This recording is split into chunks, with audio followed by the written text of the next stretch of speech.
Every time an acquaintance of Donald Trump does something fucked up or says something negative about Donald Trump, he'll always say, I don't know much about that. I don't even know the guy. I'm not sure who he is.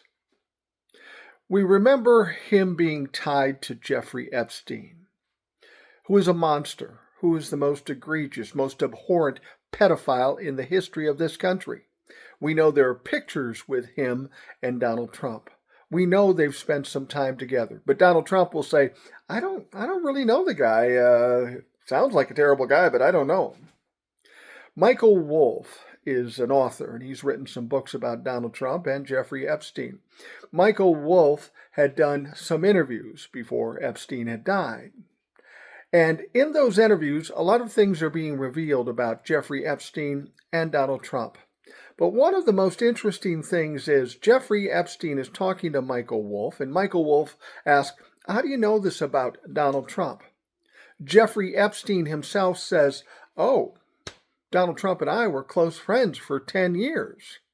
Well, that's funny. That's different than what Donald Trump says.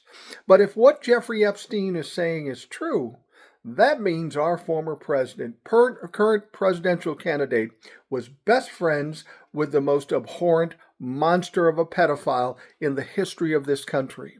We also know that Jeffrey Epstein and Donald Trump were co-defendants in a lawsuit about the rape of a 13-year-old girl. So Donald Trump says he hardly knows him. Jeffrey Epstein says something different. There's pictures all over the place. What are we led to believe about Donald Trump? Most of us would believe the worst. And based on his history, being found liable of sexual assault, all the accusations, we got to take a look at this. This investigation needs to go deeper. Because once this election is over, Donald Trump still needs to be accountable for his crimes and corruption. They are many. Donald Trump's going to be a busy motherfucker in court.